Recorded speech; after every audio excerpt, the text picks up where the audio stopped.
Baik, selanjutnya video kali ini masih melanjutkan simulasi Monte Carlo. Sekarang kita lebih ke real case-nya ya. Oke, di sini kalian bisa lihat saya sudah bagikan sebelumnya di Google Classroom. Persediaan gula merah di toko ceria ya. Kalian bisa baca sendiri di situ komponen-komponennya atau prolognya seperti apa. Nah, yang paling penting di sini saya bicara tentang biaya-biaya persediaan ya, yang meliputi biaya simpan itu per kilogram adalah Rp100. Kemudian biaya setiap kali pesan itu Rp10.000 dan biaya lost sale-nya Rp75 ya. Ingat di sini ada kasus lost sale sudah saya sampaikan di pertemuan sebelumnya bahwa dari sisi pembeli akan berlaku dua apa ya istilahnya, kemungkinan ya. Jadi ada yang namanya low sale, ada yang namanya backlog. Kalau low sale berarti kita kehilangan eee, pendapatan atau kita kehilangan dari sisi keuntungan karena orangnya nggak jadi beli. Ketika persediaan kita tidak ada gitu ya, tidak memenuhi, maka si buyer itu tidak jadi beli atau tidak jadi pesan misal. Kalau yang back order, berarti buyer itu mau menunggu. Jadi kalau persediaan kita nggak ada, kita sampaikan barangnya akan datang pada hari apa, nah mereka mau nunggu. Nah itu namanya back order. Di sini, di studi kasus ini, kasusnya adalah low sale ya. Jadi kalau ada produk yang atau pesanan atau demand yang tidak dapat dipenuhi, berarti itu hilang. Nah, kehilangannya itu adalah Rp75. Besarnya permintaan per hari bersifat probabilistik ya. Oke, lihat di periodenya. Permintaan itu per hari ya, pasti datanya harian. Oke. Sedangkan waktu tunggu atau lead time kedatangan pesanan dari distributor bersifat konstan, yaitu 2 hari ya. Kembali ke video sebelumnya, ada 3 aturan lead time. Lead time sama dengan 0, lead time tidak sama dengan 0 dan konstan ya. Kemudian satu lagi probabilistik ya. Kalau di kasus ini konstan dia 2 hari. Artinya setiap pesanan akan datang pada 2 hari berikutnya. Nah, kemarin belum disinggung gimana case-nya kalau probabilistik. Oke, kalau lead time-nya probabilistik, salah satu contohnya kita di global trade atau produk itu harus diantar melalui jalur laut ya. Kebayangkan kalau di laut, apakah kita bisa menentukan, oh iya lead time-nya 2 hari. Nah, belum tentu, tergantung musim dan juga cuacanya, ya kan? Nah, bisa jadi 2 hari, bisa jadi ada yang 1 minggu, atau paling tidak dia sudah bisa perkirakan gitu, bentuk distribusinya apa, apakah dia itu membentuk distribusi probabilitas uniform, nah itu terkait dengan lead time kenapa probabilitas gitu ya. Oke, di sini 2 hari, kemudian kita bisa lihat datanya, ya data permintaan ternyata memang per hari ya, tanggal 1 Oktober. Nah, balik lagi kemarin, saya cerita bahwa periode itu paling penting dalam penentuan simulasi ya. Kalian harus memadukan atau kalian harus mempertimbangkan kedua parameter ini. Kalau misalkan lead time-nya per hari, demand-nya per hari nggak masalah. Kayak contoh di sini ya. Contohnya lead time per hari, demand juga per hari. Lead time 2 hari, demand per hari. Kalau per minggu per hari, ya itu kalian harus sesuaikan juga ya. Oke. Nah, persediaan yang dibuat itu selama 31 hari atau 1 bulan ya tepatnya. Karena bulan Oktober berarti 31 hari. Oke. Kemudian selain data permintaan ada data pemesanan. Nah, maksudnya pemesanan di sini adalah si perusahaan ini, gula merah ini, dia akan menerima pesanan pada minggu keberapa. Nah, contohnya di sini nih, tanggal 7 Oktober dia terima gula merah 150 kilogram. Ya, kita lihat lagi ke bawah gitu. Oke, tanggal 15 Oktober dia terima lagi 150 kilogram. Kemudian 21 Oktober dia terima lagi 125 kilogram. Dan yang terakhir itu 26 Oktober terima 150 kilogram.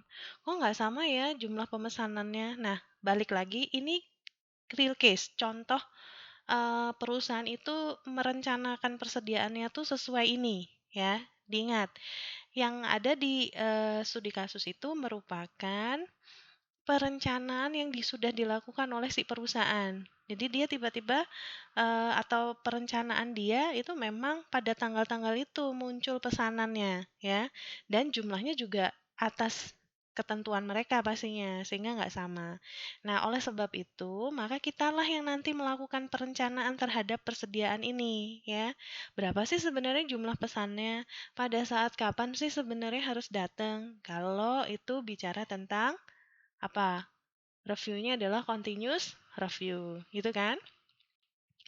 Selain data-data jumlah pesanan datangnya kapan, jumlahnya berapa, kemudian demand, lead time, di sini ada jumlah persediaan awal, ya. Awal itu adalah 235, kemudian dia punya reorder point sebesar 60 kg, dan reorder quantity sebesar 150 kg. Sini saya bisa lihat ROP-nya adalah 60 dan ROQ-nya adalah 150 kg, ya. Oke. Nah, sekarang gimana cara penyelesaiannya? Kemarin videonya yang sebelumnya saya jelaskan bahwa langkah pertamanya adalah melihat parameternya dulu, ya enggak? Oke, di sini ya, cek parameter demand dulu. Nih, cek parameter demand dan lead time ya. Awalnya kan harus ini dulu nih yang dilakukan. Oke, kita harus cek dulu nih sekarang. Apa sih bentuknya distribusinya? Lead time sudah kita pastikan konstan ya. Yang ini kan ya. Oke, konstan. Dia nggak sama dengan 1, tapi berapa? 2 hari. Oke, 2 hari ya. Kemudian kalau demand apa? Kita pastikan dulu probabilitasnya distribusinya apa. Maka kalian harus lakukan fitting data dulu. Ini distribusinya apa ini di sini kan? Fitting data. Oke, fitting datanya gimana caranya? Oke. Kalian sudah pernah lakukan di praktikum, semua data pindahkan di Notepad, kemudian kita pilih input analyzer. Setelah itu dari input analyzer kalian akan analyze datanya berdistribusi apa. Nah, dari hasil fitting data ternyata diketahui distribusinya apa? Distribusinya adalah uniform ya, di mana expression-nya adalah unif minus 0,5, 50,5.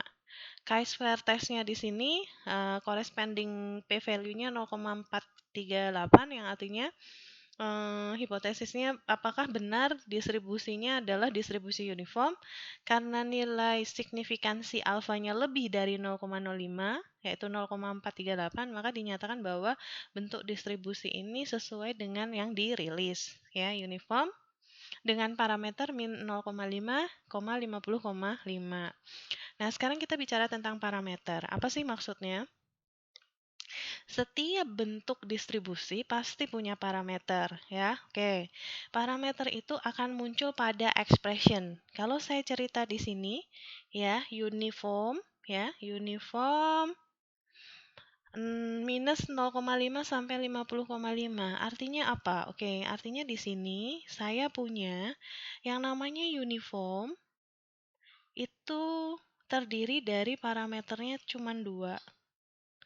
Nilai minimum ya dan juga nilai maksimum. Nah, nilai minimum dan juga nilai maksimum.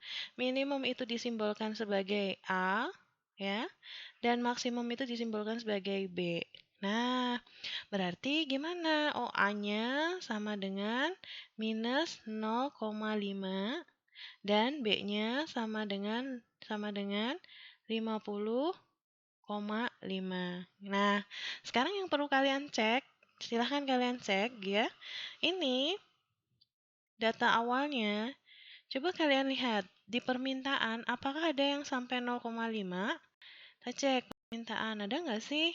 Oke, oh permintaan itu yang ada hanya 0, ya nggak? Minimumnya 0, bukan minus 0,5. Maka balik lagi ke tadi ya, parameternya dilihat ke bawah dulu. Nah, ternyata histogram ringnya dia bergeser ya.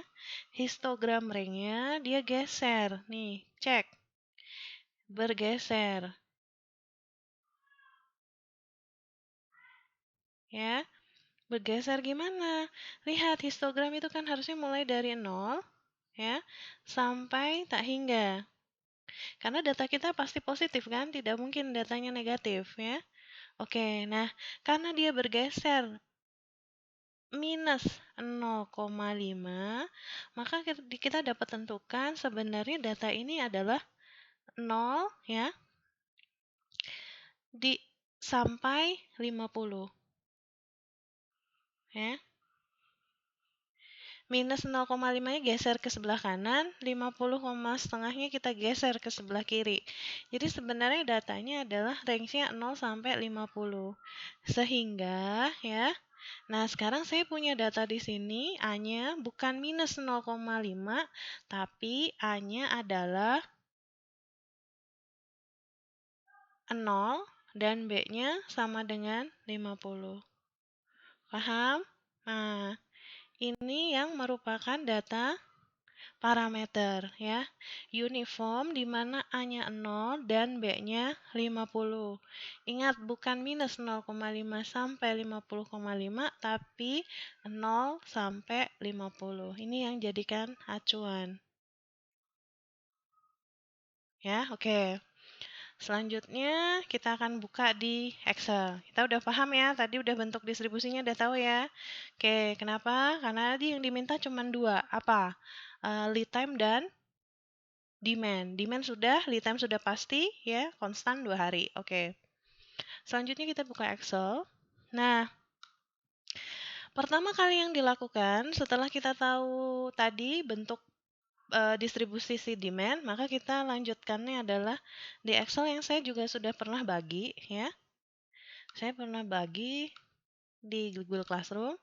Nah, yang pertama, memulai di simulasi Monte Carlo adalah kita harus merepresentasikan kondisi real dulu. Jadi di sini sheet paling awal adalah kondisi real. Oke. Kondisi real kita mulai dari adanya tanggal, kemudian stok awal, pemesanan, permintaan, stok akhir, dan di sini tiga-tiga ini adalah biaya-biayanya semua. Ingat di awal tadi ada biaya simpan, ada biaya pesan, dan juga ada biaya low sale. Oke. Data di awal tadi punya berapa? 225 ya. Coba kita cek lagi. Oke, kita cek di atas. Demand kita berapa? Oh, sorry. Jumlah persediaannya. Ini ya. Jumlah persediaan 235. Oke. Balik lagi ke Excel. 235. Oke, di sini harusnya 235. Kita ganti ya, kita cocokkan. Oke, harusnya begini ya. Nah, ketika data stok awal saya 235, di sini ada data pemesanan kan? Kita masukkan aja datanya. Awalnya di sini pasti kosong lah ya. Oke, ini pasti kosong dulu nih. Ya, awalnya kan begitu. Itu kebetulan aja udah diisi ya. Oke, kan seharusnya begini nih. Stok awal kita 235. Pemesanan kita tempelin aja, ambil dari data yang tadi ya. Data di atas nih. Ya. Data di sini diambil aja semua, kita bisa kopikan karena periode kita harian. Oke. Masukkan di sini data pemesanannya, begitu juga permintaan. Ingat, permintaannya masih permintaan awal. Jadi benar-benar permintaan yang case awal ya. Permintaan merupakan data awal, data yang dari perusahaan karena kita bicara tentang kondisi real, oke? Nah, kemudian baru kita menghitung stok akhir. Oke, stok akhir dihitung gimana? Stok awal dikurangin permintaan, ya. Yang namanya stok akhir itu adalah stok awal atau persediaan awal dikurangi permintaan. Oke. Punyanya 235, kemudian ada permintaan 15, otomatis tinggal 220. Sehingga biaya simpannya gimana? Ya, stok akhir ini dikalikan setiap unit tersimpan berapa? 100 rupiah ya tadi. Oke, sehingga di sini dikalikan 100 rupiah. Totalnya jadi 22.000. Oke. Oke, sekarang bagaimana menentukan stok awal? Stok awal itu berasal dari si stok akhir, ya. Jadi di sini tinggal 220 karena lihatnya di persediaan akhir sebelumnya. Oke. sama kayak tadi punya permintaan di periode tanggal 2 itu 20, berarti di sini 200. Nah, di sini tinggal sama. Supaya kalian itu bisa langsung, maka di sini tinggal tuliskan aja. Sama dengan sel sebelumnya. Ya enggak? Gini kan? Oke. Nah, akhirnya begini. Oke, kita tarik ya. Nah, di sini kan ya. Oke. Nah, pas posisi di sini, ketika ada pesanan datang nih ya, pesanan ini kan datang nih. Si 150. Maka ketika 150 ini datang, di sini ada permintaan 35, untuk menghitung stok akhir jadinya adalah 100